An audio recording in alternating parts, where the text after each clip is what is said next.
Championship rematch. I've been waiting my whole life to win the first one, so it would be great to get a repeat. The Florida Panthers fighting to keep the Stanley Cup in South Florida. The White House seeking to make budget cuts. There's no question in my mind that there's going to be a ripple effect. How this could affect student loans. An 81-year-old Florida woman arrested. And I didn't know what was in her hand because I'm looking at her really quick and then she sprayed it. After abusing children. And no Nintendo. I'm gonna open that thing and I'm playing that thing for the whole night. Understanding the costly leap of the Nintendo Switch 2. These stories and more coming up on Newsbreak. Hello, South Florida. I'm Paula Siniano. I'm Valentina Gaspari. Today is Thursday, June 5th, 2025. Live from the Lee Caplin School of Journalism and Media in North Miami, this is Caplin News. It's deja vu all over again. The Florida Panthers are looking for a win in Edmonton after Game 1. The Florida Panthers face off against the Edmonton Oilers in Game 1 of the Stanley Cup Finals. Sam Bennett and Brad Marchand scored 3 goals for Florida, keeping the Panthers in a slight lead at the end of the second period, with the Oilers making it an even game in the third. The Panthers fell short during the Oilers' late overtime power play. The final score was Panthers 3, Oilers 4. The Cats will continue their series in Edmonton tomorrow at 8 p.m. Game 1 of the Stanley Cup Finals was played in Canada, but the energy was just as intense here at home in Sunrise. Thousands of Panthers fans packed Emirates Bank Arena last night to cheer on the Florida Panthers and keep the dream of a championship alive. Caplin's Mauro Rueda has more on the story. The Florida Panthers are back in the Stanley Cup Finals for the 3rd year in a row. And even though Game 1 will be played over 2,500 miles away from Sunrise, fans are still here in Emirates Bank to support the champions. Let's go Panthers! Thousands of Panthers fans went to Caplin Bank Arena for a high-stakes watch party, many of them veterans of the team's journey. We watch a lot of games during the regular season. Last year we came to some watch parties. I think they had some during the whole playoffs last year, so we went to like 4 or 5 then, but this is the first one this year. For lifelong fans, a second Stanley Cup would mean everything. Oh my God, it would be incredible. I've been waiting my whole life to win the first one, so it would be great to get a repeat. From West Palm to Sunrise, fans made the trip to feel closer to the action. I got to do what I can to get as close as I can to the action, you know, without buying that 2,500-mile plane ticket, you know what I'm saying? Once inside, the atmosphere was electric.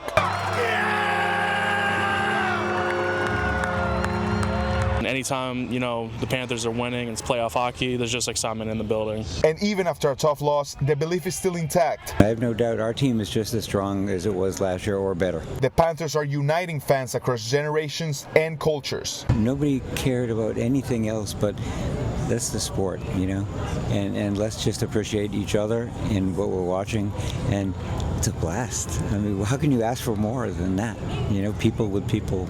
As the Cats gear up for Game 2, fans are already fired up for the fight ahead. Bobrovsky, hold down the fort. Hold down that fort. Despite this crushing loss, there will be another watch party here on Friday for Game 2. And the passion you saw today is only the beginning. Reporting for Caplin News, I'm Mauro Rueda. This morning, there's uncertainty for students as department cuts to student loans on Capitol Hill are causing confusion for current and future borrowers. CNN's Karen Kaifa has more on everything you need to know. The White House seeks to slash the Education Department's budget by 15%, and the future of some key federal student loan programs is on the line. There are millions of people across this country who are just trying to stay on track of all of these changes. Aisa Canchola Banez, policy director for the Student Borrower Protection Center, says the nonprofit is receiving borrower questions ranging from where to seek help as the Education Department has slashed staff to what President Trump's massive domestic policy bill, as passed by the Republican-led House, could mean for them. This bill will massively eliminate the number of repayment options that borrowers have at their disposal. The legislation currently under discussion in the Senate and the Education Department's budget request propose, among other program cuts, limiting federal student loan repayment plans to just 2 options, capping borrowing even for professional programs like medical school, and slashing maximum Pell Grants typically used by low-income undergraduates by about $1,700. Meanwhile, the Trump administration restarted collection of federal student loans in default last month, impacting millions of already squeezed borrowers. Matt Schultz, chief consumer finance analyst for LendingTree, says that could dent the overall economy. There's no question question in my mind that there's going to be a ripple effect in families' budgets as a result of these student loan payments restarting, because most people's financial wiggle room was pretty tiny anyway. At a time when the U.S. economic outlook is already uncertain. In Washington, I'm Karen Kafa. President Trump tightens travel restrictions, reviving a controversial move from earlier in his term. The order blocks travel from 12 countries, including Iran, Libya, and Haiti, citing security concerns. But the list excludes Egypt, drawing criticism as the suspect in a recent anti-Semitic attack in Colorado is originally from there. The ban does not apply to permanent residents, existing visa holders, or certain visa categories. A woman in Florida was arrested last week after allegedly pepper spraying her neighbors, including 2 little girls. The 81-year-old Ocala woman now faces charges of battery. WESH's Haley Crumbleholm has the story. 81-year-old Ada Anderson found herself in handcuffs last Friday, accused of pepper spraying her neighbors, April Morant, and her 3- and 6-year-old daughters, allegedly over something pretty small. Bubbles, literally. The bubbles put her, I guess, in a whole nother arena of whatever going on with her mom. Morant says her daughters were playing with bubbles in their yard, well away from the fence that separates their properties, when she alleges Anderson shouted racial slurs and leaned over the fence holding something. What went through my head is I thought she had a gun, so I literally kind of jumped, like it startled me, because when she was to the fence, she was over the fence like this, and I didn't know what was in her hand because I'm looking at her really quick, and then she sprayed it. According to the police report, they believe it was pepper spray. My 6-year-old, she was like, her nose went to burning. She ran in the house and got a bottle of water. Morant says she's had problems with Anderson since she moved with her family to the neighborhood in November, but I feel like she's escalating. She says Anderson on multiple occasions has hurled insults and racial slurs at them. Since day one. I have recordings of her. She shared this video where someone can be heard saying a racial slur. We tried getting in touch with Anderson to see what she had to say. We knocked on her door, and we gave her a call, but got no answer from either. But she seemed to try and defend herself in body camera video from her arrest. You really don't have any right doing this. I understand, ma'am. Wait till I get the pictures back. I can show you what they're doing. According to jail records, Anderson has been released on bond, facing several counts of battery, second or subsequent offense. Morant thought there would be more. Just battery, but no thing on the kids, or maybe a hate crime, like, because you said all this stuff while you were spraying and stuff. Morant says she's worried it won't stop there. For you to do the bear spray stuff, like, I feel like I don't know what you have in that house. I don't know. Like, I don't want to be by her. And Haley Crumbleholm, WESH 2 News.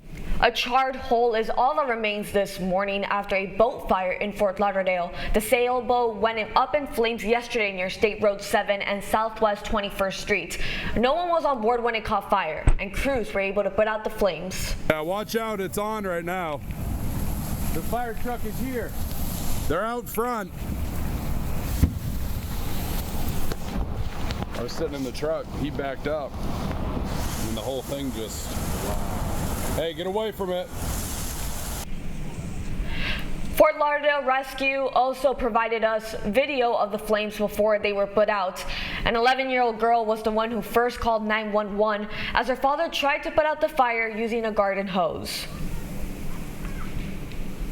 Also in Fort Lauderdale, a family is without a place to stay this morning after their apartment caught fire. The fire was first recorded at 1:45 yesterday morning near Northwest 22nd Street and 14th Avenue. A body camera was rolling as firefighters made their way in. They put out flames in the kitchen, but the fire displaced 4 family members and 2 dogs.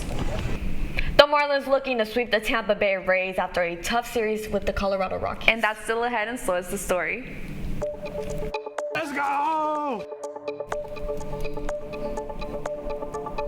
Nintendo fans stormed stores for the newly released console. Don't go anywhere. Newsbreak will be back in 2 minutes.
Radcliffe Art and Design Incubator is the velocity accompanying the fellow's rudder, as in a boat.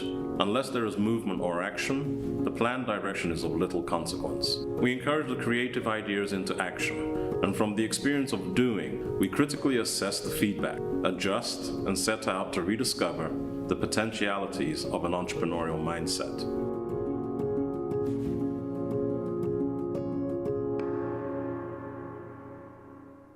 Stand is precise, no margin for error. Dare to forget that. Dare to have fun with it. Get weird with it. Dare to send those old STEM theories flying past the neighbor's house into outer space. Dare to program something internet-breaking, record-breaking. Dare to blow their minds. Dare to learn the difference between sedimentary and metamorphic rock. Go find those rocks. Dare to keep daring. Dare to STEM. Check out She Can STEM to get started.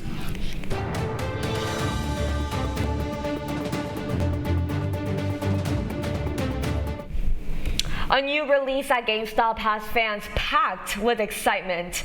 Nintendo fans are wasting no time to hit the store shelves this morning after the company released their new console. And Caplin News reporter Julian Camejo spoke with fans and has more on the story. Nintendo fans lined up Wednesday night to celebrate the release of the highly anticipated Nintendo Switch 2. GameStop hosted a midnight launch event where those who pre-ordered in advance could be among the first to receive the new system. I'm gonna open that thing and I'm playing that thing for the whole night.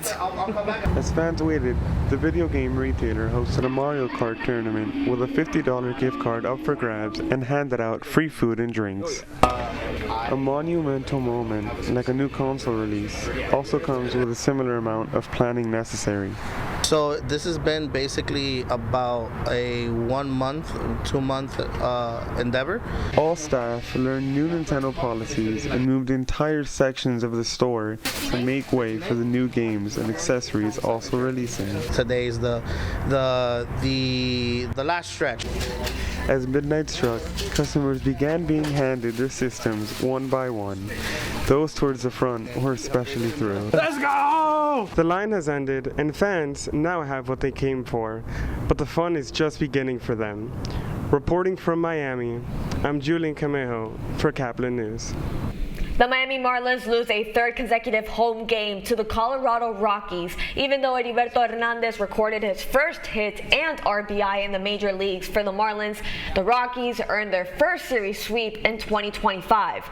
The final score was Colorado 3, Marlins 2. Miami has now lost their last 4 games at Lone Depot Park and will face the Rays in Tampa Bay tomorrow at 1:10 p.m. You're watching Newsbreak. We're coming right back. Last week, Brandon met a girl on a dating app. One day after work, he finally found the courage to ask her out. No answer. He started to panic. Was he being too pushy? Maybe it was too... Hey, sorry I didn't respond. I was driving. I would love to go on a date. How does tonight sound? Brandon tried to play it cool, but inside he knew. A girl so smart, so responsible. She must be a keeper.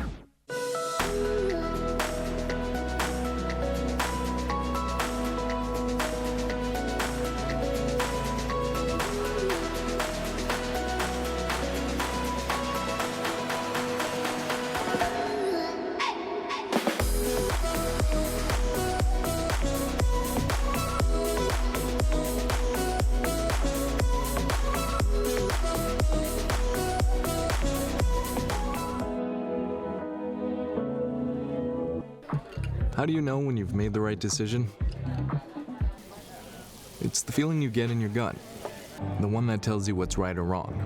It's the one that says, sure, I can have a drink. Or the feeling that says, okay, I've been drinking. Now what? It's the voice inside you that says, I'm buzzed. Better leave the car when it's time to go. Plan ahead. Catch a sober ride. Buzz driving is drunk driving. Every day. Millions of people are connecting. And even though we're overcoming obstacles, watching each other's backs, and banding together, we should still make an effort. To get to know each other. On a deeper level. Father. Cosplayer. Mentor. Actor. It's time we take a step forward It's time we take a step forward. Come together and discover How accepting our differences can make us stronger.